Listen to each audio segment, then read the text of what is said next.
عزیزوں بھی فادر یونس Shahzad voice proven ڈومنیکن جماعت کے ہیں اور مقدس فرانسس کی عید کے موقع پر روایت کے مطابق ڈومنیکن فرائرز واز دیتے ہیں اور مقدس فرانسس کی زندگی کے بارے بتاتے ہیں.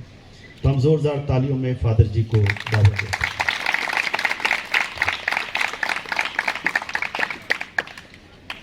مسیح میں میرے عزیز بھائی اور بہنوں، آج کی شام بڑی تاریخ ساز ہے، بڑی دل نواز بھی ہے، کیونکہ آج مقدس فرانسس آف اسیسی کی خوبصورت زندگی اور کارہائے نمایاں کو یاد کرنے کے لیے ہم یہاں پہ فراہم ہوئے ہیں. ایک ایسی شخصیت جو پہاڑوں اور میدانوں میں سلامتی کی بشارت دیتا رہا، ایک ایسا شخص جس کی زندگی مصلوب مسیحا کی زندہ تصویر بن گئی، ایک ایسا شخص جس نے حلیمی کو اپنا لیا اور خداوند یسوع مسیح کا یہ قول پورا ہوا کہ اس نے اپنی حکمت کو داناؤں اور عقل مندوں سے چھپایا اور چھوٹوں پر ظاہر کیا. آج دارالنعیم اس گھر کی جس میں ہم موجود ہیں گولڈن جوبلی بھی منائی جا رہی ہے، اور ہمارے لیے یہ بات بڑے فخر کی ہے. یہ تربیت گاہ جو کہ ایک مقدس فرض انجام دے رہی ہے، آج بھرپور عروج پہ ہے، اور آج ہم دعا کریں گے کہ یہ اسی طرح تربیت کے مراحل میں کہانت تک پہنچنے میں بہت سے نوجوانوں کی مددگار رہے. مسیح میں میرے عزیزو، مسیحیت کی تاریخ کا ایک ایک صفحہ ان گنت ہیرو سے بھرپور ہے. آغاز مسیحیت سے لے کر دور حاضر تک کلیسیا میں بہت سے لوگ انسانیت کی خدمت کے لیے اپنے آپ کو وقف کرتے رہے ہیں. کلیسیا میں ایسی بہت سی لازوال اور بے مثال ہستیاں موجود ہیں جنہوں نے اپنی زندگیاں خداوند کی نظر کر دی.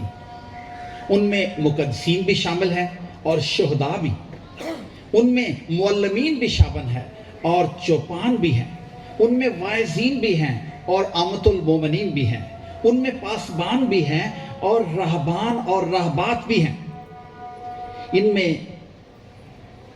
ہر ایک کا اپنا اپنا ایک منفرد مقام، منفرد رنگ اور منفرد مرتبہ ہے.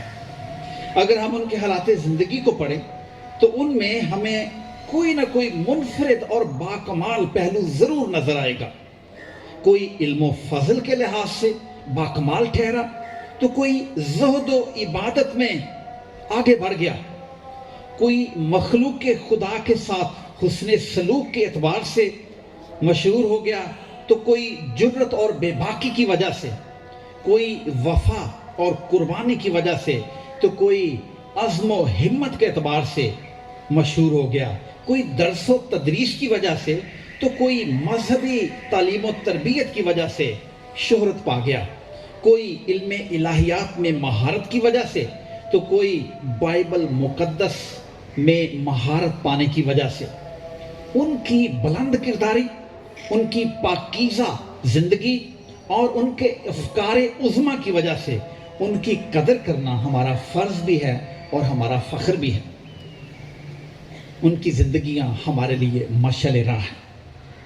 جب ہم رومائی قداس نامہ جسے کاہن ہر روز اپنی یوخریستی عبادت کے دوران استعمال کرتے ہیں، اس میں جب ہم پریفس کی بات کرتے ہیں اور مقدسین کے پریفس یا تمہیدی کلمات پہ پہنچتے ہیں تو وہاں پہ لکھا ہے، تیرے ان گواہوں کی زندگیاں ہمارے لیے نمونے ہیں. ان کی رفاقت سے ہمیں تسلی حاصل ہوتی ہے، ان کی سفارشوں سے ہمیں مدد ملتی ہے، جس سے ہم ان کی حفاظت میں ایسے دوڑیں کہ ہم ہی جیتیں اور مسیح خداوند کے وسیلے سے انہی کی طرح ناک کو ملانے والا سہرا پائیں. یہ ہیں ہمارے مقدسین، اور انہی ہستیوں میں سے ایک شہرا آفاق ہستی